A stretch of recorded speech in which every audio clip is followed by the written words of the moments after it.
Coming up, a former Alabama quarterback and Mike's buddy clarify some recent controversial comments. And we've got all the reaction next, right here on SEC Country Live.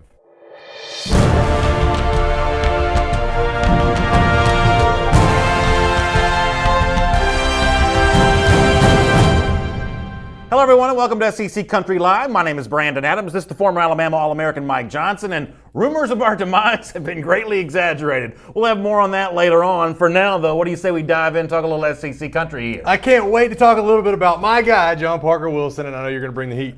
Let's do it now. Right now, item number one here on our SEC Country Live first and 10 list. I joked about this a moment ago, but it really is true. John Parker Wilson, good friend of Mike Johnson, because John Parker Wilson is legitimately a good guy by almost anybody's estimation, the former Crimson Tide quarterback. But he wasn't exactly treated like a great guy by some Georgia fans when he goes on WJOX, a terrific sports radio station in Birmingham, and talks about his belief that Jeromy Pruitt was a better long-term play than Kirby Smart at Georgia. Specifically, what John Parker Wilson said is that from an Alabama perspective, Pruitt at Tennessee was scarier than Smart at UGA. For some Georgia fans, this was a bridge too far. This was the kind of thing they didn't like at all. And, well, you had John Parker Wilson on your show, Roll Tide Daily, here this week. I thought it was a fascinating conversation, and I thought that John Parker Wilson had some very interesting things to say in terms of his explanation. I will say that I don't know that all Georgia fans are buying this necessarily, but here is some of what JPW told our buddy MJ. You're missing one of the key parts of the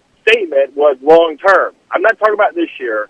I'm talking about long term. I just think Jeromy Pruitt is going to be a great college football coach. I was with him at Hoover High School. I was with him in Alabama when he was a recruiting guy, saw him coach, knows how he works with people, and I just think he is going to be a fantastic head coach.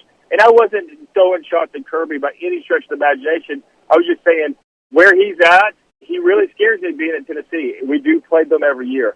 So here's my problem with that. And I think I speak on behalf of a lot of folks wearing red and black on this particular subject. When he says, hey, I'm clarifying this on the basis of it being sort of a long-term play. I'm talking about long-term, that he's scarier than Kirby Smart. What I would say in response to that is there is an argument to be made that Alabama's scared of Georgia right now. Now, yes, Alabama did beat Georgia in the national championship game. You got to give them their credit for that. But nonetheless, this is a Georgia team that wrested away the number one recruiting class for 2018. This is a Georgia team that very quickly under Kirby Smart has put itself at least in the same conversation with Alabama. There are plenty of reasons for the Dogs to be scary for Alabama now. That's why this notion that in the future, a guy that's never coached before is somehow going to be scarier for Alabama than Kirby Smart. For a lot of Georgia fans, that's very hard to believe. No, I understand that. And I have no doubt that there was feathers ruffled. The brethren wearing red and black had a problem with what John Parker Wilson was saying. I just think that you missed the part at the end there where he's like, Tennessee, we have to play them every year. And I think in the long run, he mentioned on the show that, listen, Tennessee's got to come back to the mean at some point. And I think that when you look at the fact they play every year, the fact that Bama has beaten them, I think, 11 years in a row now, then his opinion was at some point Jeromy Pruitt's going to be able to coach them up to the level to be able to beat Alabama. And that's I'm agreeing with you. I'm just trying to tell you what I believe he's thinking. At the risk of coming across like a jerk, they better hope they're playing Georgia every year. Georgia better hope they're playing Alabama too. Okay, well, we feel the same way on this side of the SEC as you guys do on that side. I think scary is a tough word. You know, I think being scared of Georgia right now is a tough word. I think that Bama fans are more nervous about the end of the dynasty than they are in any particular one team. So I think Bama fans know that at some point you're not going to, Nick Saban's not going to be there. I think you start keeping your head on a swivel to what other coaches are doing at other places for sure. Let me let you hear a little bit more here from John Parker Wilson from your show Roll Tide Daily on this comparison between Kirby Smart at Georgia, already the reigning SEC champion, and Jeromy Pruitt, what he's trying to build there at Tennessee. Here's a little bit more from John Parker Wilson. Now, Kirby's in a different stratosphere right now and where he's at and where the Georgia program is. So the key term right there was long term, because I don't know if Jeremy's going to be at Tennessee for 5 years or 15 years, but I just know his makeup and what kind of coach he's going to be. Maybe not this year, but he's going to get that Tennessee program in a direction they haven't been in such a long time. And from an Alabama fan, it scares me because at some point you got to revert to the mean, and we've beat them now 11 years in a row. A guy like him can rally the troops and circle the wagons and get their program in the right direction, because I think if you look at the old Tennessees back in the day when they were successful with Phil Fulmer, they're recruiting nationally. They're getting quarterbacks from California. They're getting receivers from Alabama. They're getting running backs from Georgia. I think Pruitt and his ability to recruit is bringing that national recruiting in to a place like Knoxville that's been starving for that for so long. So that's obviously a point that John Parker Wilson's made a lot, that Tennessee has been a national recruiting program. Players from Georgia, a lot, but players from other states here as well. He's made that point over and over. There's nothing wrong with John Parker Wilson liking a coach that was with him when he was still at high school back at the powerhouse for Hoover. There's nothing wrong with that. And honestly, this is more of sort of a lighthearted, jab fest anyway, as opposed to anything that's sort of seriously, there's nothing detrimental about what John Parker Wilson says here. But in terms of this Kirby Pruitt comparison, we got a lot of Tennessee fans who are watching the show right now, and they're curious to see how this Pruitt smart comparison goes as well. And when you're facing competition, and that's what Tennessee and Georgia are going to be for each other, there's really only three responses to that. You can be better, you can be worse, you can be different. Well, Pruitt's clearly not different than Kirby Smart. Yeah. He's an energetic former Alabama defensive coordinator who's got some recruiting chops. They're very much the same kind of guy when it comes to that. So the only way for him to sort of win in this war is to actually be better than Kirby Smart. But can he be better given the fact that he's trying to sell something that Kirby Smart's been selling for a little bit longer, and something that already has a bit of a track record of success to support the claims that Kirby's trying to make on the recruiting trail? Yeah, and I'm going to go a little bit a different direction than you're kind of taking this argument, because I agree. These are both very similar guys, very similar coaches, very similar coaching upbringings, very similar times under Nick Saban, guys that do things eerily similar. I think that's what they're going to be known as. They're going to do things the way they know them.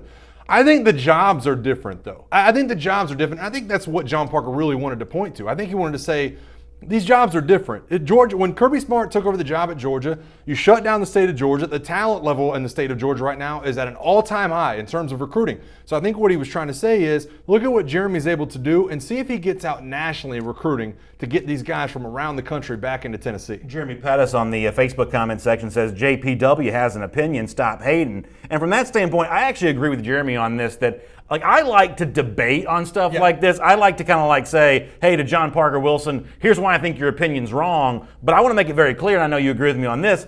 While I think John Parker Wilson's opinion's wrong, I don't think he's wrong for giving an opinion. Yeah. No, and I think it all comes down to personal relationships. John Parker, I mentioned this last time this topic came up. John Parker is not working at SEC Network. John Parker is a financial advisor, and he knows Jeremy and Kirby both on a personal level. And that's just what his opinion happened to be. Who's going to be able to go out and recruit at a high level and extend that for the next 10 to 15 years. And I think that he understands that Jeremy Pruitt is an elite recruiter. All right, let me approach this from a different perspective. Grady Metz on Facebook also says, we're not scared of nobody. Alabama's number one, Roll Tide Roll. Now, you know this better than me because you talk to Alabama fans on Roll Tide daily every single day.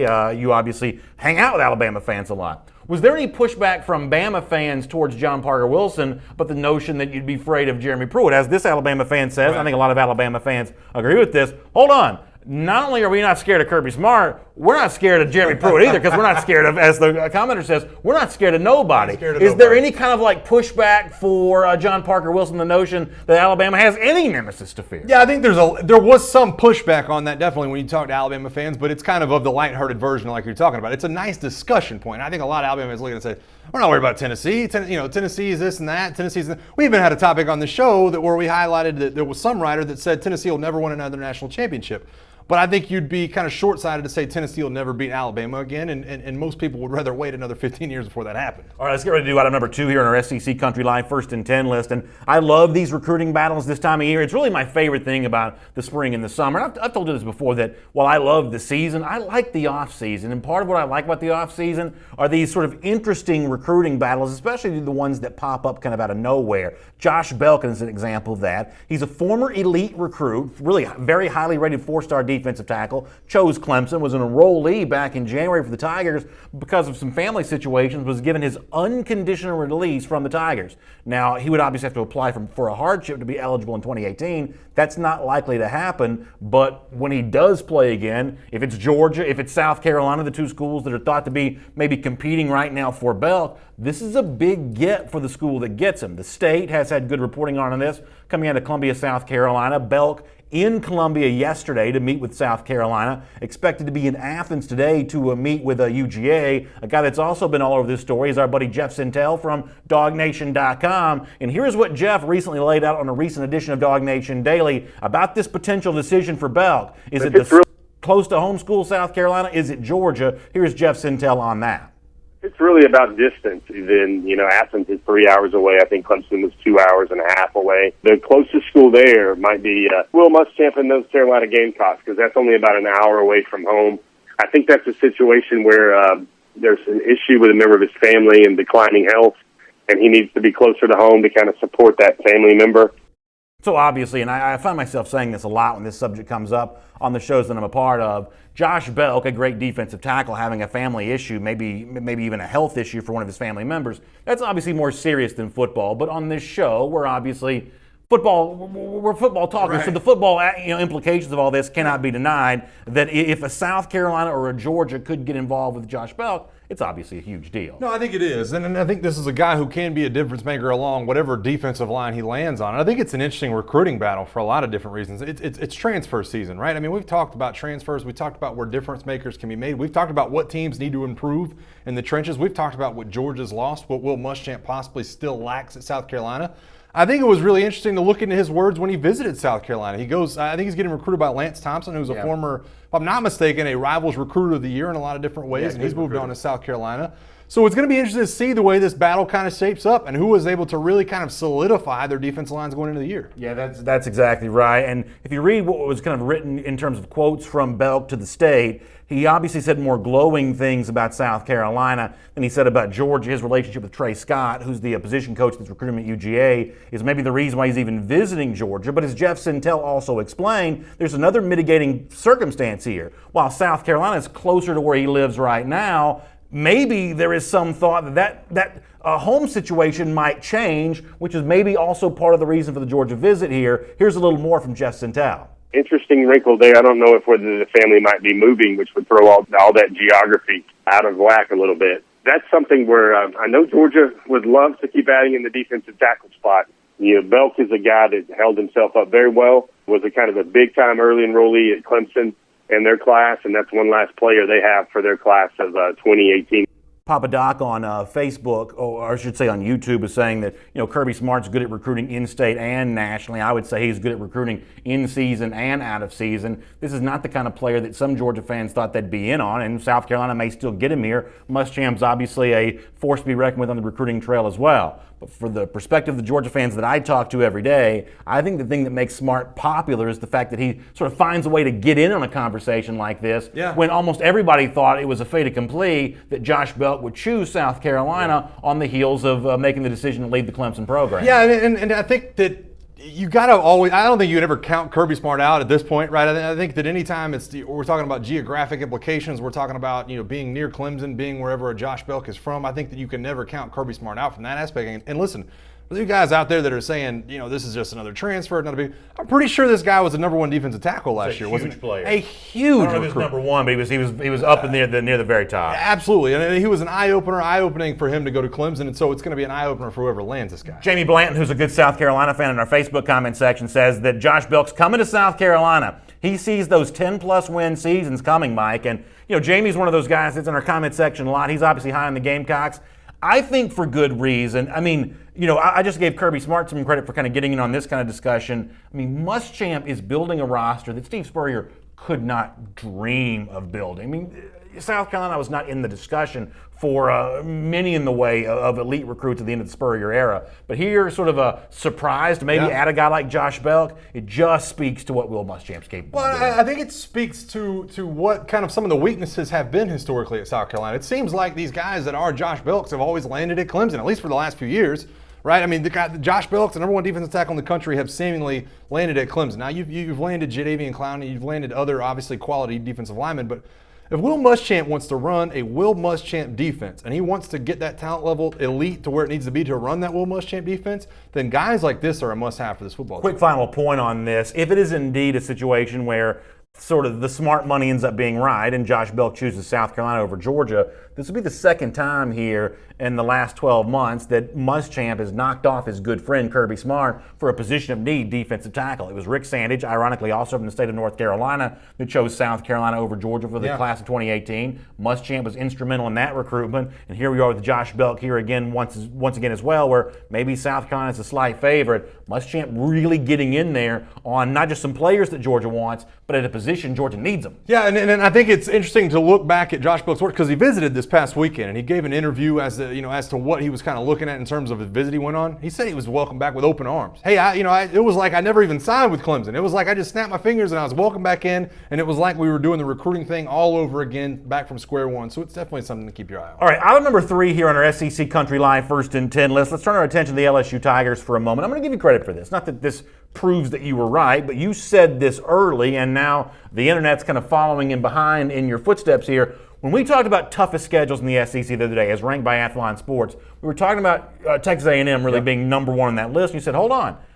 I'm willing to talk about the Aggies, but for me, it's LSU that's the toughest schedule in the SEC. Well, someone who agrees with you is Tom Fornelli, writing for CBS Sports, because when he ranks his toughest schedules in the SEC, he actually has LSU up at the top, much like you said. And it's also kind of weird that the Athlon list we looked at the other day, what Fornelli does at CBS Sports is almost completely different in every way. Crazy. Some of the higher, tougher schedules, according to Athlon, don't rank near the top for the CBS list. We can get to that, but your thoughts on CBS sort of seconding you that LSU does indeed have the toughest schedule of any team in the SEC. Yeah, and it's not like I was putting it in concrete. I did feel like LSU had, and there's a discussion to be had, right? I mean, I'm not saying, boy, they're crazy. If you looked at, but there was a discussion to be had. We also threw Auburn in there right at the end, facing off against Washington, having 2 away games at Georgia and Alabama.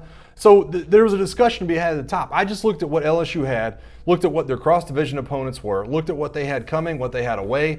And then opening game with Miami, I think it's tougher than a lot of people give them credit for. And this is also one of those scenarios in which, the work of Joe Oliva with the back-to-back games going to Gainesville and Florida ends up hurting you in a year where Ed Orgeron, we both believe, I think, that LSU needs every kind of win it can get. This is an example where it'd be kind of nice to have that LSU game at home. Yeah, it'd be nice to flip that one back. It's interesting to hear from LSU fans, too. I know you guys will comment on that, about how Joe Oliva really sets you up in this direction. I mean, think about it. The number 1 toughest schedule in a time where I don't want to step on you guys' toes, but this might be one of the least talented, I guess, in terms of people you have signed in your program. This is a tough year for LSU. I mean, the over-under 6.5 wins for a reason, because that schedule is so tough, and Joe Oliva sets you up for that. And obviously, normally in a conversation like this, we talk about how the addition of Joe Burrow, quarterback, maybe makes it a little easier to navigate that schedule. We don't know that yet, but we do know what Ed Orgeron said about the guys that are going to protect for Joe Burrow. Better pass protection. Before they even knew Burrow was coming to Ohio State, this is something in terms of navigating a tough schedule that Ed Orgeron back in the spring said that LSU definitely needs more of. Here's Coach O. Our protection needs to get better. There's a couple of guys, some new guys, they're going to need help in protection. We're going to have to chip. We're going to have to double team some guys. I thought it was a disadvantage sometimes with the outside rushers or the new guys. So we're going to have to be creative in our protection. But it is an advantage. Those guys can extend plays with their feet. You saw it tonight. Esteban Esteves, an LSU fan in our Facebook comment section, says LSU's going to come out and bust people in the mouth this season. Go Tigers. And that's where, if the CBS writer is right, and LSU truly does have the toughest schedule in the SEC, that's where it gets pretty advantageous for Orgeron, because all of a sudden you can say, hey, look at this big early season win. Could you beat Miami? I mean, let's face it, Miami sort of faltered before when we thought they had a chance to do something. I mean, really for Orgeron, who needs some credibility, who needs some credit, winning some of these tough games would be a good way for Orgeron, I think, to ingratiate himself to an LSU fan base that, for the most part, just really not sure. Yeah, we come on the show, and every time I talk about where a head coach's standing is, it doesn't matter if it's a new coach or it's a Butch Jones on his way out, we talk about where a head coach stands. I always make the point that you just have to win the games that you're supposed to win, right? You circle the ones that say, listen, this is a game we are never supposed to lose. These are the ones we have to lose. Ed Orgeron went through a little bit that time last year with the loss to Troy, where you didn't win the games you were supposed to win. And if you do win those games, I think you wind up with, a 10-win season. So you do get to the point where you look at Ed Orgeron and say, okay, let me look at the schedule this year. Now, which games are we supposed to win? And that's where things get foggy, because you do have, going to Florida, you do welcome Georgia into Baton Rouge, and it gets foggy to say, okay, maybe we should win this one, but maybe we shouldn't. Dwayne Rourke, who's a big Arkansas fan in our Facebook comment section, says, whoa pig, the SEC baseball tournament, Arkansas is bringing it. By the way, those games are going on right now. If you want to drop a comment in the comment section on that, we'll follow some of those games as they happen live. Bo Molinari also brings up that any SEC West schedule is going to be tough, but for Texas A&M, they got to play Clemson, so he says that sort of settles that in terms of the toughness of the Texas A&M schedule, which was what Athlon ranked as the toughest the other day. What do you make of the Athlon riders and the CBS rider being so different in terms of their ranking of the SEC schedule? Yeah, let me see if I can get this for Bo, because I was reading this and I thought about Bo when I was reading this. So A&M is ranked as the 7th hardest schedule in the SEC according to Tom Fornelli. That seems really low to me. That is the 6th place team from the SEC West. There's 5 other teams in the SEC West that are ranked ahead of them. So, I mean, the point is, yes, any team that is playing the SEC West is going to have a tough schedule. Now, I'll be the first one to tell you, Tom Fornelli has Alabama ranked number 2. I don't see it, man. You're a 29-point favorite against Louisville and your only big non-conference game. You know, you got a home game against Auburn. You don't play Georgia in the regular season. Yeah, they were 12th on the Athlon list. And I'm not telling you the Athlon list the other day is scripture either, but it's all just people's opinion. But it's kind of funny that Alabama would rank so high here after being, I believe, 12th on the list the other day. Yeah, and that's what was so funny to me, too, is we talked about how LSU's crossover schedule was the biggest deal for me. Why I thought that their strength of schedule deserved to be up at the top, because of that crossover schedule with Georgia coming to Baton Rouge and going to Florida. Alabama's crossover schedule is not very tough. I mean, you do have to play Tennessee, and obviously you think they're on the upward swing because of Jeromy Pruitt, but it's still Tennessee. And then they get Missouri at home in their other cross-division game. I understand the SEC West, and I'm all about it. And I've talked about the Fest that I think the SEC West was like 13-2 against the East last year. But still, I'm having a hard time putting my Alabama Crimson Tide up there at number 2. Let me get a couple more comments on LSU. We're going to change the subject, talk some Florida here. Enrique Murillo, who, by the way, is a Georgia fan, not an LSU fan, says LSU's going to be fine. They got a tough schedule, and they're going to win if the quarterback play improves. Cliff Nelson, who is a big LSU fan, says Coach O's going to win 8 games, have a top 5 class in 2019. He's good. I agree with Cliff on this. I think that if somehow LSU could find that really good 2019 class, have some hope that it's going to be that sort of top 5 variety, then you can get by with maybe even less than 8 wins. But what's going to get Orgeron on the hot seat more than anything else is they're losing these kids from Louisiana, whether it be Soapshire, the defensive tackle, a lot of these guys that have sort of seemed to migrate away from the boot as of late. That's the thing that has the danger of getting Ed Orgeron fired or even on the hot seat, more so than not being able to navigate what CBS calls a very tough schedule. Yeah, you can't lose Soapshire. Right? I mean, you just can't do that. You can't lose Soapshire out of Amite, Louisiana, and let him head somewhere else. And he has said that his recruitment is wide open. I can't remember the name of the quarterback recruit right now that they're going to be battling for, but that's another kid that you have to land. And there's an avenue for Ed Orgeron. And you can make the case that I talked about you have to win the games you should win. You can make the case that LSU could circle anybody and say we should win these games just athletically. All right. But it's going to be a tough task for Ed Orgeron to be able to make those check marks this year. Let's change gears here. Item number 4 in our SEC Country Live First in 10. Let's talk a little bit the Florida Gators and what I think is a very bold prediction coming once again from Athlon Sports. This morning on Dog Nation Daily, my show had a chance to talk to the managing editor of Athlon Sports, Mitch Light, who just recently published the Athlon Sports College Football Preview. And in that magazine, would you believe that the Florida Gators come in at number 17 in the country? I think this is higher than virtually any sort of unofficial media preseason poll is going to have the Gators. But Mitch Light's got some pretty substantial reasons why he thinks Florida can be a top 25 team. Here is Mitch Light to explain.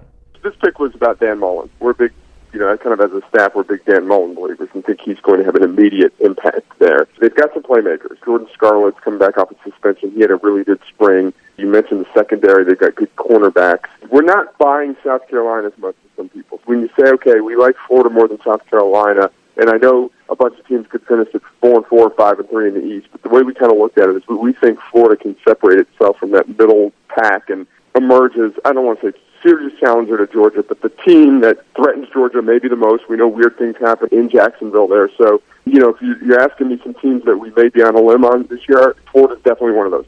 I want to react to what Mitch Light had to say there. I mentioned the SEC baseball tournament in Hoover, Alabama. Right now, Georgia holding on to a 4-3 lead, 10th inning against Ole Miss. In our YouTube comment section a moment ago, a commenter was mentioning there was an unusual moment. Morgan Recton said something about an unusual moment in that game. We'll probably try to find out more about that a little bit later on. But how about the notion of what Mitch Light says in terms of why you rank Florida there in the top 25? And one of the things that sticks out to me is, and I've talked to you about this before too, this is part of my theory that you've got to take a stand against a team as much as you have to sort of take a stand for a team. And I think it's interesting that Mitch Light, in addition to saying that we like Dan Mullen, says we're not high on South Carolina. And not being high on South Carolina means someone's got to take its place as a sort of potential nemesis for Georgia. It sounds like they think that can be Florida. What do you make of that logic? Well, you know what I make of Matt Light talking right there is that he's been watching SEC Country Live, and he's been listening to me talking about how I think about the East this coming year, because verbatim almost, I mean, he says a lot of the things I agree with. I'm a believer in Dan Mullen. I think that Florida's a better football team than you give them credit for. Now, I will say this.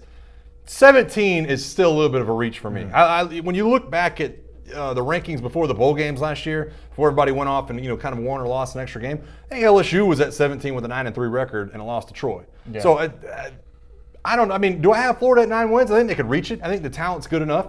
But I'm kind of with him when it comes to South Carolina. And from the words that you hear out of his mouth right there, to me, it kind of sounds like that they look at Florida as possibly the SEC East version of Auburn from the West. That team that is just that next tier team that's knocking on the doorstep to get to the elite. I mean, my problem on this is, and listen, I've been clear about the fact that I'm not high on Florida this season. The Florida fans think that I'm a Gator hater, and I guess I probably know where they get that from. But nonetheless, this is my opinion. And what I would say, and I did say this to Mitch Light when he was on my show this morning, that no matter what you want to say for Florida for the positive, it is probably a good secondary. And I do think that C.C. Jefferson probably has a good year. And if Van Jefferson is healthy, or not healthy, but if he's eligible, he forms a pretty good tandem with Tyree Cleveland. You can't deny any of that kind of stuff. For me, though, it's completely negated by what I think is probably going to be pretty deficient quarterback play. That if you can't tell me about the quarterback, I don't want to hear anything else from you. Right, and I understand that.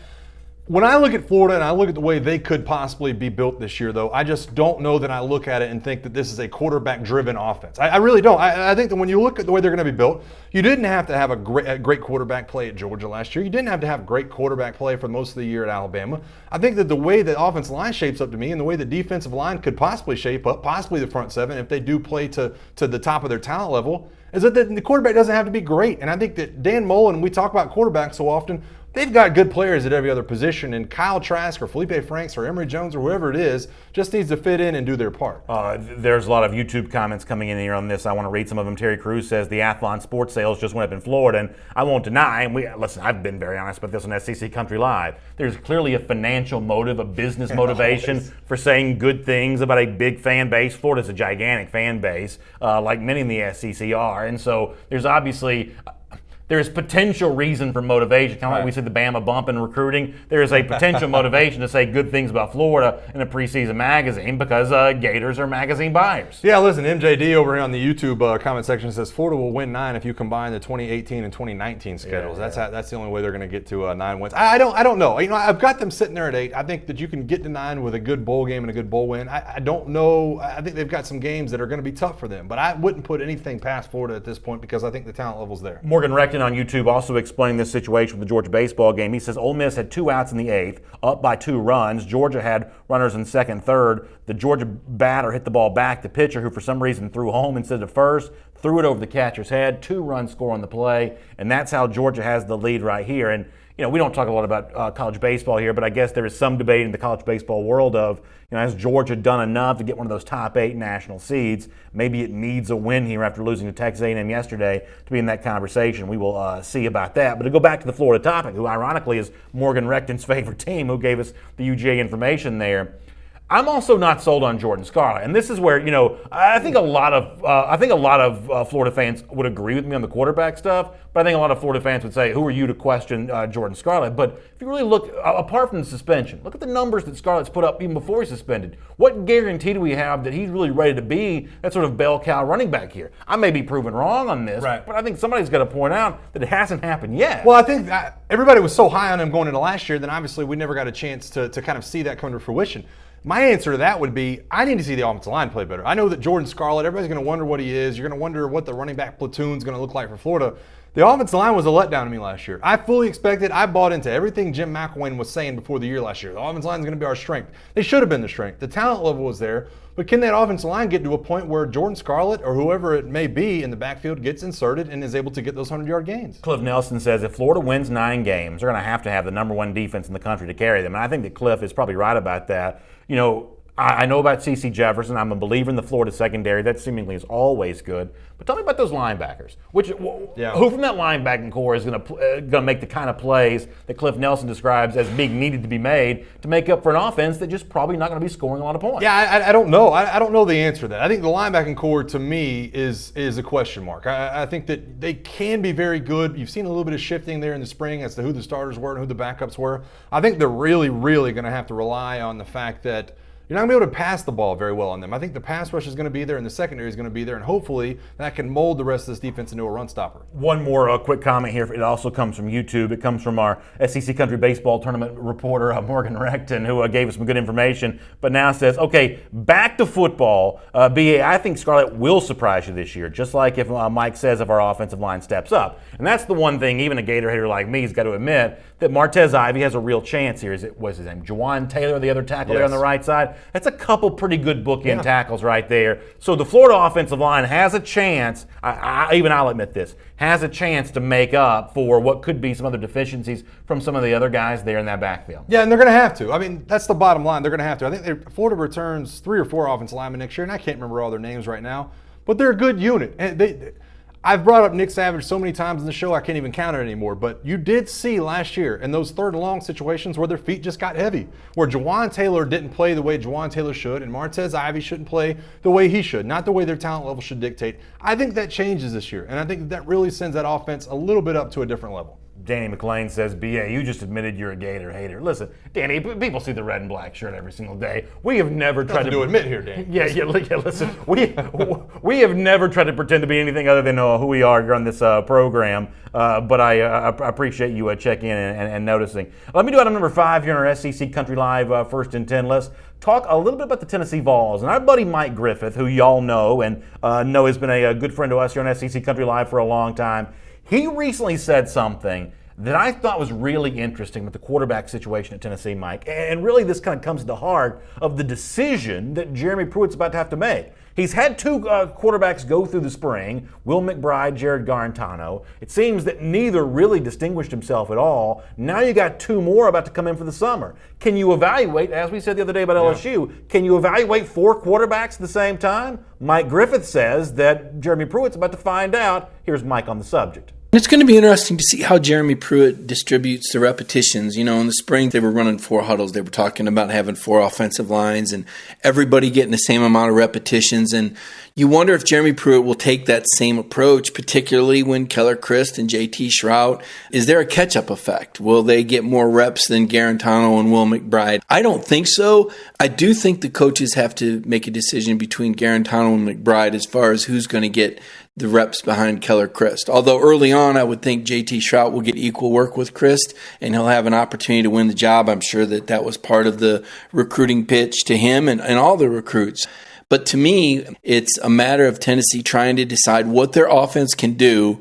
And really, before they determine that, I think they have to have an idea who the quarterback is, even if they don't want to say that publicly. Ole Miss has even things up with Georgia, by the way, 4-4 in the SEC baseball tournament. But on Mike Griffith's comments there, I think what he says is both interesting and probably correct. I think it's wise that you had 2 quarterbacks battling during the spring, almost like semifinals heading towards the finals of a tournament.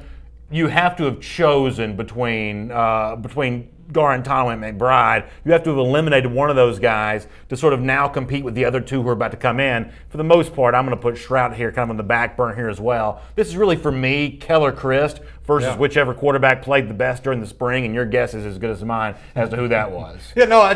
It's so interesting how this kind of mirrors what's going on at LSU, doesn't it? Yeah. It's almost like, okay, who can we discount out of this top 3 right now that we can just move it on to when these transfers come in? Joe Burrow at LSU, Keller Christ at Tennessee. And I think that's the most interesting point to talk about because Jared Garantano did look pretty good in the spring game. And it was funny. I mean, if you read into Jeromy Pruitt's words afterwards, and a lot of y'all will remember this, he's like, well, it's only one day. It's got to be an everyday kind of thing. You have to show that throughout the spring. Yeah. You have to show that throughout the camp. I'm not ready to crown the guy based on one day. I thought you could read a lot into what Jeromy Pruitt's comments were right after spring game. Yeah, I think that's really interesting. And I think that, for me, I make this point a lot, that when it comes to being a fan, which I've been all my life, not a fan of Tennessee, but just a college football fan, and I think there is generally a quarterback that you're supposed to root for. Your team is better if this guy wins the job. And at Tennessee, that guy's Keller Christ. Your team is going to be better if Chris wins the job. I'm not saying you play him no matter what. What I'm saying is you better hope he's the best because he's the unknown commodity. I said the same thing about Malik Zaire at Florida last year, and it turned out that wasn't true, and Florida suffered because of it. You need to hope that the unknown commodity is the better of the options here because it just raises your ceiling for performance. Tennessee, with Jerry Garantano as its starting quarterback, is not headed for a good season. But with Keller Christ, if he's good enough to beat out Garantano, maybe he's also good enough to strike some fear in some opponents that otherwise would be overlooking the Vols. I don't see it. Man, I could not disagree more. What don't you see? I don't know how all of a sudden this offensive line at Tennessee, and they had a good spring game. I will say that for the offensive line at Tennessee, and Will Friend, and he's done some good things, and Trey Smith is headed back, and you're doing a lot of that stuff. I don't know how we could possibly say that a statuesque Keller Christ needs to get behind this offensive line. I think you have to have a guy in Jerry Garantano that can roll out, that can make plays with his legs, that can do some different things offensively. I think you're setting yourself up for failure if you think Keller Christ is going to be able to go back there, pat the ball, make 3 or 4 reads, and be able to get it out to this wide receiver. The receivers aren't good enough for that. I don't think you're wrong necessarily, but I think what we're arguing about are two different things here. You're giving me a reason why Keller Christ is likely to be unsuccessful at Tennessee. You may be right. What I'm telling you is, if Keller Christ is unsuccessful, then Tennessee is headed for a horrible season. Fair enough. And I understand that. I just think that, and I'm with Jeromy Pruitt when he says that Jerry Garantano has to do it for more than one day. He has to, kind of be the face of this program. He has to do it day in and day out. I think that it'll help Jerry Garantano having Keller Christ there. I think competing against Keller Christ will be a big thing. But I think in the end, the mobility, the athleticism for Jerry Garantano and the situation they're going to have offensively. Remember, the receiving core is not very good. I mean, honestly, offensively, they don't have a lot of positions that are great at Tennessee right now. You have to have somebody that can make magic happen in the backfield. I just don't think Keller Christ is the guy. One more quick final point for me on this, though. If you go back and look at what Keller Christ has been through, he was at Stanford. Mike Bloomgren was his offensive coordinator. That's one of the sharpest minds in the sport. Look who Jerry Garantano has worked with, the collection of clowns that Butch Jones has had there at Tennessee. I think at this point in time, Keller Christ just comes from better football stock because he's been a part of David Shaw's Stanford program. Yeah. Your issues with the offensive line are reasonable points to bring up, but I'm going to take a guy who's learned from smart guys as opposed to a Jerry Garantano who sort of floundered with what Butch Jones has had working with the offense. And that's the tough part, too, because you look at it and say, boy, if both of these guys had been under offensive gurus, then who would we rather go with? I look at what Jeromy Pruitt wants from a quarterback. I know that he's looking at a pro-style offense. I just have questions and concerns about whether or not year one is going to be the time to do that.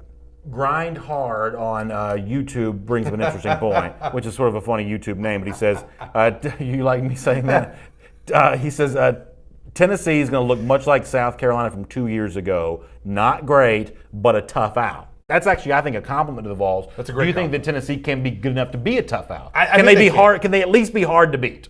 I think that Jeromy Pruitt has an uphill battle to instill that mentality into this Tennessee program. I think that he's talked about the fact that there are some soft-minded players there. I mean, he made no bones about it. And I don't know that 6 months, 7 months, 8 months on the job is enough for him to kind of weed that out. But I think that he would be happy. I think Tennessee fans would be happy with a year like that, where they're a tough out, because they were not even close to being a tough out a year ago. Chuck Carlson on our Facebook comment section gives us a final from the SEC baseball tournament there in Hoover, Alabama. Ole Miss wins in a walk-off by a final score of 5-4, 2 and out for Georgia there. Really, I guess making its first trip to the SEC tournament in a few years here, but not a good SEC tournament. They are done. They will wait to find out their postseason fate, definitely in the tournament, but where are they seated? We'll find that out. Ole Miss does play on. Sounds like, although hampered by some weather, the SEC baseball tournament's been pretty good so far. Let's do it on number 6 here on our SEC Country Live First and 10 list. I want to piggyback off a topic that you were on Roll Tide Daily here within the last few days. Athlon Sports having Alabama ranked at number 1 in the country for 2018. You made the point of, well, why would you not have Alabama ranked number 1? But let's turn this from a hypothetical question into a legitimate question. Like, what is the reason that Alabama, the reigning national champion, likely preseason number 1 in virtually every one of these polls, if there's a reason why the Tide doesn't finish the season there, what would that reason be? I think you have to point to the secondary. I think there is some depth concerns as far as guys in the secondary. You hit on some recruits, but you need Patrick Surtain to come in and probably start, or at least play a big role in the secondary. You have a ton of people. Savion Smith's another one of them. A junior college transfer is going to come in and play corner. You need guys that haven't been in the program to play big roles. And I think that if somebody catches them early in the year before they're able to develop, or maybe later in the year when they're just not playing as one, I think it's going to be tough. The hard part about that is I think that the pass rush is going to be better than a year ago. The linebacking core is better than a year ago. Athlon ranked them as the number one linebacking core. And so you've got to be able to catch Bama at a time when maybe Tua's turning the ball over. Maybe the secondary is not playing as one. I think it's going to be hard to do because it's like we've talked about a couple days ago. Their schedule is not exactly daunting. Let me get a couple comments from YouTube on that subject. First of all, G. Grace on the YouTube comment section says, Bama's going to be favored every game and is going to win another national championship. Nothing to see here. Now, what I take from G. Grace's comment is almost the suggestion that it could actually be a boring season, that Alabama's good enough that the entertainment value is taken out of the year. I'll give you a quick example. I used to be a huge NBA fan. I lived and died with the NBA playoffs for years. I don't watch any NBA right now because I just believe that no matter how sort of fake drama there is, Golden State's eventually going to win. Now, I would never stop watching college football. I love the sport too much to do it. But is Alabama the Golden State of college football? Or are they good enough to take all the entertainment value out of this sport because they're too big of a favorite in every game and too much of a sure thing to win by the time it's all said and done? Are they that good? I don't think so. And I've tried to make the point to a lot of Alabama fans when we talk about this because, listen, I talked about Brian Edwards from Vegas Insider today on Roll Tide Daily, and I talked about the fact that he's only got one team that's a single-digit underdog to Alabama. The rest of them are double-digit underdogs. Is that Auburn? It's not Auburn. It's actually LSU going down to Baton Rouge. Okay. And I've said that all along, that I think LSU is always the game that's going to be played closer statistically and on the scoreboard for Alabama because they can match up athletically.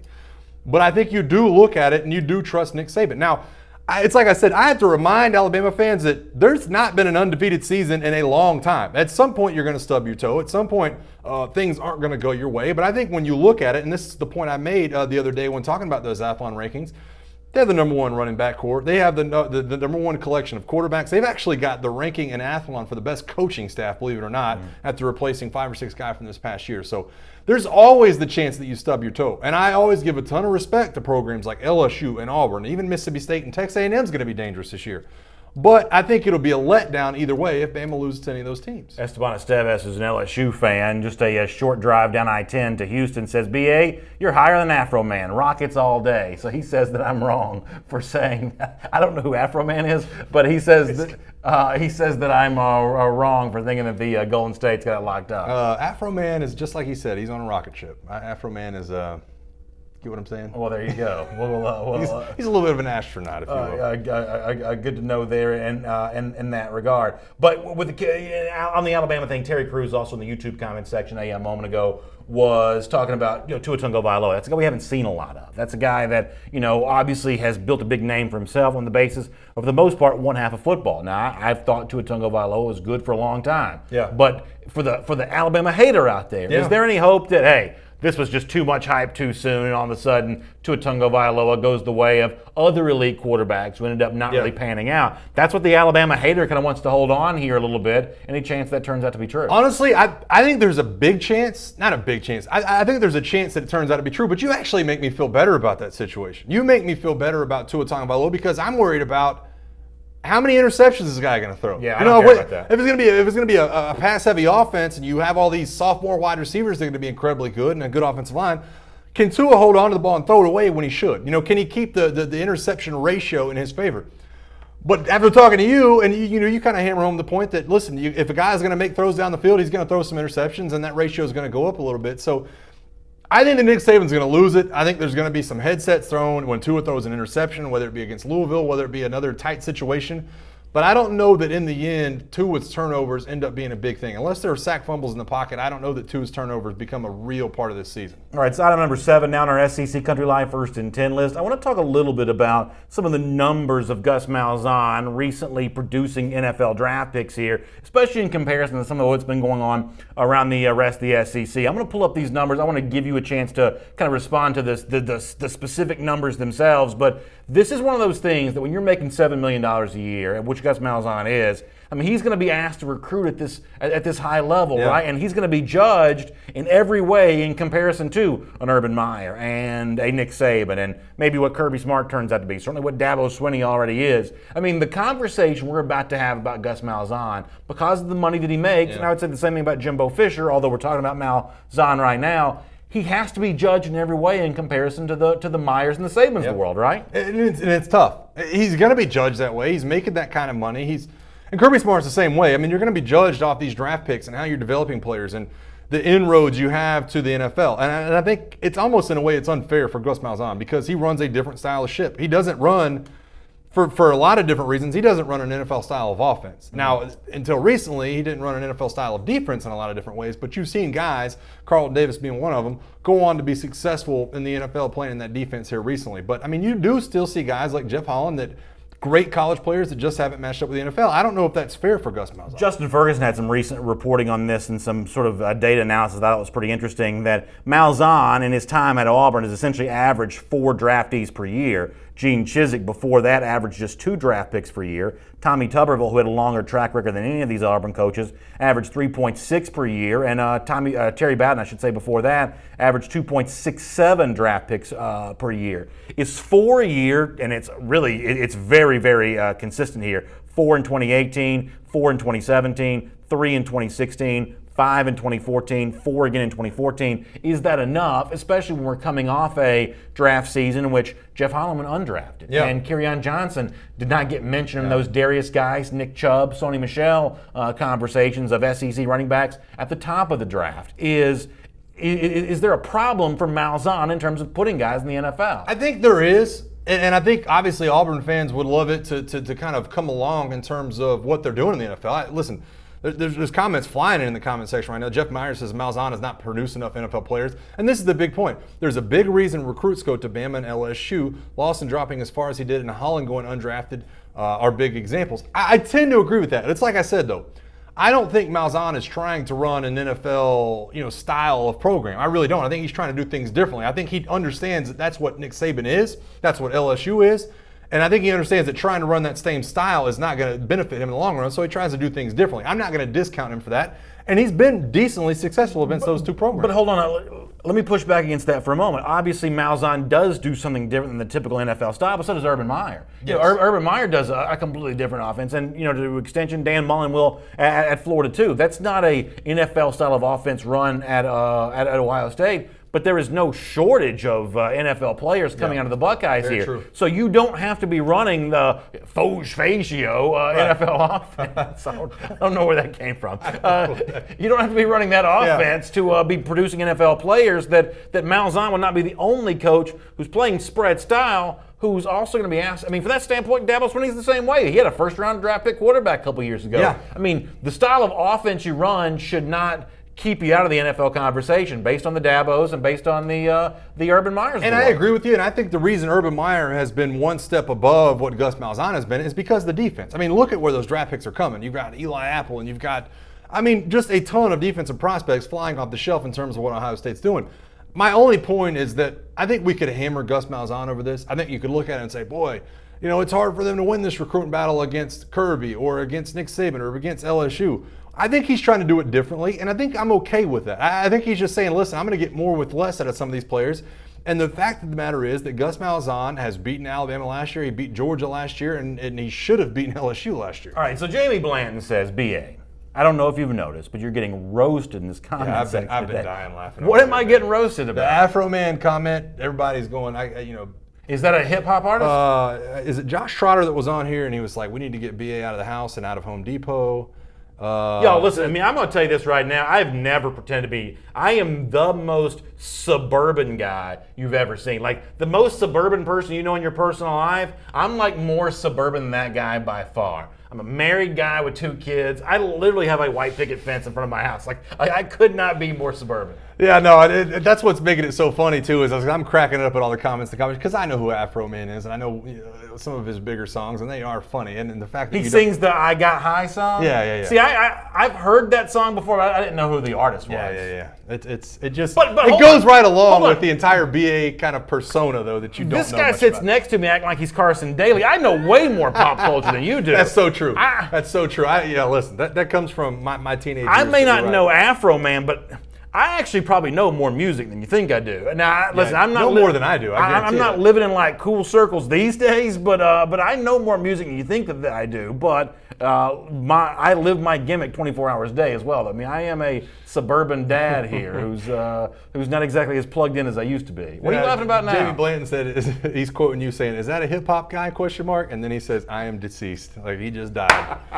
that goes right along. Doesn't that go right along with the BA persona? See, this is why this show can't go away, and we're going to keep doing this for as long as we can. Let's do item number 7 here on our, actually item number 8 here on our SEC Country Live first and 10 list. Hang on. Malachi Morgan says BA's cranking the Clay Aiken and Barry Manilow on the way to the job every morning. I hope that's true. I hope to God that is actually true. That Don't forget the Lawrence Welk. Lawrence Welk. Frank Sinatra. Do you really listen to that? No, I don't. I was going to say, please change this.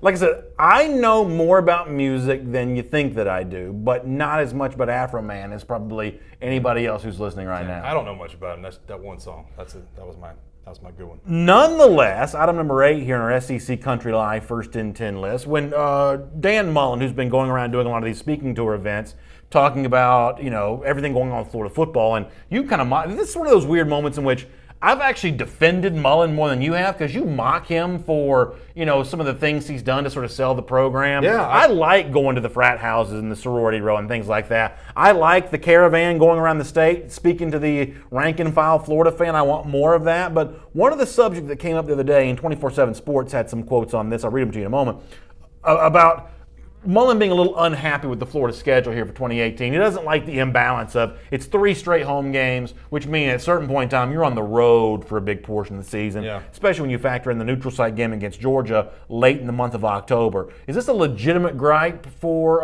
Dan Mullen, or is this just more complaining from coaches who seem to always be complaining about schedule? Yeah, I don't love it because here's the message you're going to flip around and give to your players. Boy, it doesn't matter who we're playing. We play anybody, anywhere, at any time.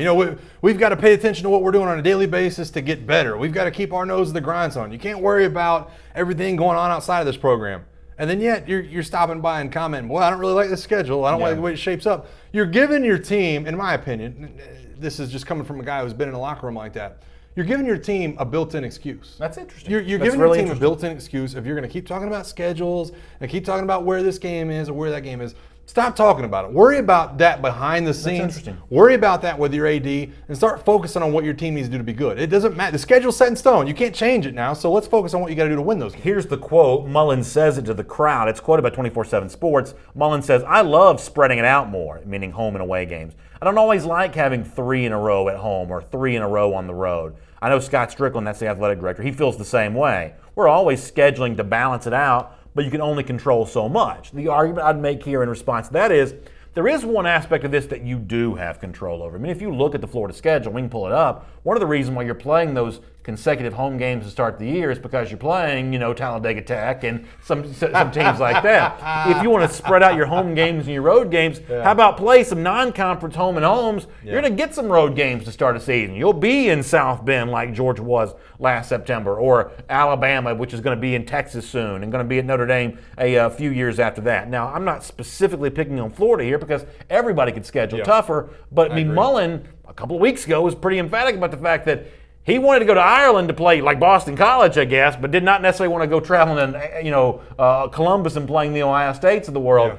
If you want more road games in September, you need to be playing more elite out-of-conference foes, do you not? Isn't it as simple as that? I agree with you, and I understand what Dan Mullen's saying. They got the built-in game of Florida State. You're going to have that every year. It's a built-in home against really a perennial top 10, top 15 type program in Florida State. So you're going to have that built in.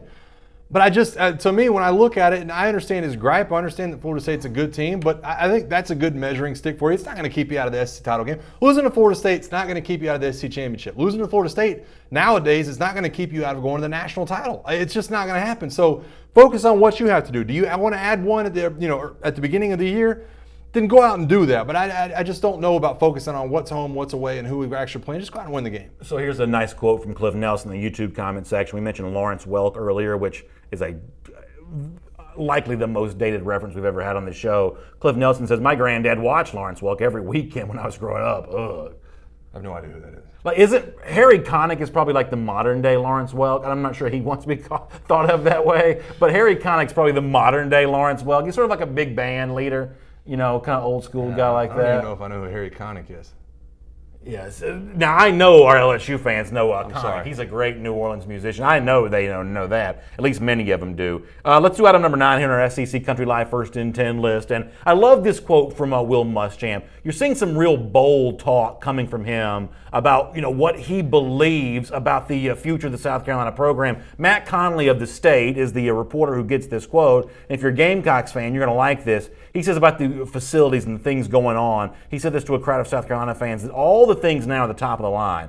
That's for the first time ever, in my opinion, in South Carolina history, we've totally invested in our football program, and that's making a difference. That's why we've recruited better, because recruits see the investment that we're making in our university, and that's what it takes to be successful. This is one of those issues where over and over again, you and I are on kind of different sides of this. You were not as high on South Carolina this year compared to me. Also, over the course of years, I think I'm probably a little higher on the Gamecocks. I love this talk from Muschamp. I'm a South Carolina fan. Yeah. He is speaking with a little bass in his voice. You talk about being scared. We started the show by saying long-term fear for one program for another. If you're Tennessee and Florida, what Muschamp talks, the way he talks, and the things that he has to back it up, that's tough if you're Mullen. It's tough if you're Pruitt. I mean, you want to compare, we earlier compared Pruitt to a Kirby Smart. How about Jeromy Pruitt work on being as good as Will Muschamp? Because right now, Muschamp is just a more experienced version of Pruitt. Yeah, I agree with you. And I think that, obviously we're going to talk about the ceiling at South Carolina, the ceiling at Tennessee. I think those are a little bit different. I think Will Muschamp's a good coach. We got on here last year after SC Media Days and highlighted how comfortable Will Muschamp looked, how he felt comfortable in his own skin. He looked like a veteran SEC coach, and I think it's a good thing. I just think that there's too much talk about Jake Bentley when this offense wasn't that great last year. You know what I mean? Obviously, Deebo Samuels got injured. They had to fire Kurt Roper after the end of last season. Going into the bowl game, they fired their offensive coordinator. So if we're talking about Jake Bentley and how scary this offense could be, you're moving Zach Bailey back into guard. You're moving the guard back into center. You're moving so many different things around. I'm not saying they're a bad football team. I'm just not ready to look at them and say 9, 10, 11 wins. I don't see it. I think they've got to get better on the interior defensive line, and they've got to have a better secondary if they want to run that Will Muschamp style of defense. Jason Hoffner on Facebook says, you mean Mr. Mediocre Muschamp? Some of y'all are living in the past when it comes to Muschamp. I don't know if you've noticed the South Carolina situation. I mean, listen, there are a lot of programs that would kill to have what South Carolina brings to the table. And you said the ceiling at Tennessee is higher. Maybe it is, but stuff like this has a way of changing, and sometimes it can change quickly. And if Tennessee's not careful, and they're probably going to be, they're going to do some good things under Pruitt probably, but if they're not careful, they'll watch South Carolina grow as sort of a zero-sum response to Tennessee's faltering here, and all of a sudden you'll be scratching your head wondering, what does South Carolina not have that Tennessee does? And honestly, I hope that for South Carolina fans. I really do. I think that's a program that at its height can be really good. It's a very passionate fan base. I don't see the consistency just yet. I think that's the word it boils down to. When we talked about consistency last year I think Georgia opened the season with Appalachian State last year. The games that you're supposed to win, you need to win them handily. You need to go out of your way. I just have yet, it stops at Florida or it stops at South Carolina. I've yet to see that Will Muschamp team play with the consistency week in and week out that I'm going to need in order to see a 10-win team. On Facebook, Perry Williams says South Carolina's overhyped this year. They're going to be good, but not a 10-win season. I can live with that. That's a reasonable opinion. But I would say that what Muschamp's talking about here, though, is sort of the long haul. I think there's a long play going on at South Carolina that's pretty interesting. Maybe because of some Bentley deficiencies and they just don't have quite the defensive roster built out yet. Maybe they miss out on 10 wins here. But I don't think they're going anywhere anytime soon. I agree with you. I think that Will Muschamp is right for that program. But again, I just go back to the consistency. Now, I've said all along, all offseason, that I got to give Will Muschamp a solid check mark for getting rid of Kurt Roper finally out of his coaching staff, moving on to Brian McClendon, moving on to an up-tempo style. I think evolving in that way is a huge step for Will Muschamp. I'm going to have to see it play out on the football field before I sit there and look at the fact that they're just going to roll all over Florida and roll all over, and give a huge fight to Georgia and roll all over these teams. I haven't yet to see it yet. And they're still going to play Clemson this year. They still got some other tough opponents. Saeed Ali in the Facebook comment section says, as a Carolina grad, I think Muschamp's excellent for Carolina football, but we're only going to be 8-4 this year. That may be true, but your first point is what's more important to me. Not only is he excellent for South Carolina, I mean, there are not many SEC coaches I'd take over Will Muschamp. And I know that sounds crazy, but there's really not. There's not that many. I can name at least 4, maybe 5 that I would take over. We may talk about that more, next week. But I'm telling you, I think that Muschamp is a pretty good situation, pretty good coach for South Carolina there. Let's do item number 10 here on our SEC Country Live First and 10 list. And this is just plain weird. It comes from Danny Etling, an explanation of some of the behavior from Ed Orgeron in a LSU uniform. Michael Casagrande from AL.com has the quotes from Etling on this. And you could tell me more about if this is sort of normal behavior or not, but Etling's quoted by AL.com as saying, before one of the games, Orgeron was going to come down, drink a whole Red Bull, smashes the can on his head, lifts off his shirt, and he's punching himself in the jaw, getting us ready, pumped up to play. That's Coach O for you. He goes on to say it's a real serious punch. Then he'll look at us and start growling. He'll give us a growl, and you know what time it means. It's time to go win a ball game. Can you respect a coach that punches himself in the face? I don't. Could I see Nick Saban doing this? Absolutely not. Could I see Kirby Smart doing this? Absolutely not. This has been billed as a different style of coaching staff, though, and Ed Orgeron is the pumped-up recruiter, rah-rah CEO head coach. And so I think it kind of fits his vibe. I don't mind it. Like, there's a way to come out flat for a football team, and I think you have to battle against it every day not to come out flat. And every weekend, 11 a.m. games, 12 a.m. games, 7 o'clock games, you have to battle not to come out flat. If that's what Ed Orgeron has to do to get LSU to not come out and play flat, then more power to him. Let him sucker punch himself in the face. I don't have a problem with it. James Crump, in a very deadpan voice, says, Coach O will be gone in 2 years. Yeah. Bo Molinari, I like this line. He says, the first rule of Fight Club is, and I sort of agree with Bo on this, is Danny Etling violating some huge locker room rule? I mean, if the coach is punching himself in the face, I'm imagining he doesn't want that to become public. Is Etling violating the sanctity of the locker room, the trust here, by saying all this? Boy, I hope not, because I've violated at least 10 or 15 times on this show right here, telling the stories that I've seen from the locker room. And they're always going to be the small ones, but I don't think this is one of the ones that Ed Orgeron would be upset about. I think this is just his persona. I think stories come out about him at Ole Miss all the time about tearing his shirt off and challenging everybody to a fight and trying to do all these things. That's who he is, and so I'm cool with it. Let him be who he is. I don't know that it works in the long run. Maybe you're right. Maybe Ed Orgeron's fired in 2 years, but I'll let it go for now. Morgan Recton on YouTube says, if that doesn't get you ready to play, a shirtless, growling Coach O, I don't know what will. I mean, there's no doubt that this is what they're trying. They're trying to go with this vibe from the head coach, more of a mascot than a leader of men, maybe, but I guess the results are still to be determined if it's actually going to work. If there's anybody out there that knows an LSU player or has some kind of inroad, or maybe there's an LSU player watching, please, God, for the love of God, get this on film and get this out to SEC Country Live at some point. I would die to watch a film of Ed Orgeron growling and tearing his shirt off and smashing a Red Bull can. Well, listen, if you want to see someone who's potentially in just as much pain as Ed Orgeron is from punching himself in the face, we'll close the show the way we always do with our champion of life here. And I love this video, partially because I am a dad of 2 very young kids. And while this doesn't necessarily feel like something that I would do, this is exactly like something that my kids would do to me. Take a look at this one dad who I guess is trying to become YouTube famous, who puts the golf ball in his mouth. The kid, I guess, is supposed to hit it, but it goes horribly wrong from there. This is really funny. Take a look at this. All right, here comes the kid, and he just smashes his dad right in the face. Boom. Now I want you to watch something. The brother, his face, it never really changes. No, yeah. The kid doing the hitting here never really changes. So if you ever want to know what your kids actually think about you, it's this. Here's the close-up.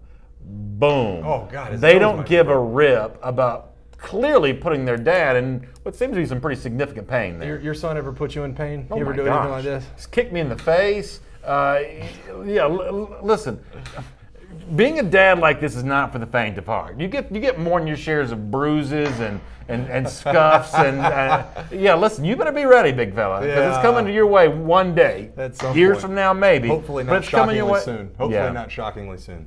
Hey, well, speaking of that, really good stuff there from our champion of life. Thank you all for being with us. It'd be a huge help to us if you do a couple of things. Podcast. Go check it out on SoundCloud. It'll be up for you right after the show. It's a great way to keep up with everything we're doing here on SEC Country Live. Share the show. Let people know we're still here. We're still doing the show, and we plan on doing it well, as long as we possibly can, maybe even forever. Check Back it out. Tuesday, right? We're going to be back. We'll be off Monday. We'll be back Tuesday. Oh, that's exactly right. It is Memorial Day on Monday, by the way. That's a holiday. Yeah, so we are not here on Monday after that big preamble. We're off on Monday because of Memorial Day, but we'll see you again on Tuesday. Check us out. Share the show with your friends. Facebook, YouTube, the whole video channel gamut there. Let folks know we're talking the SEC right here on SEC Country Live. Y'all have a great weekend. Enjoy the holiday, and we'll see you then.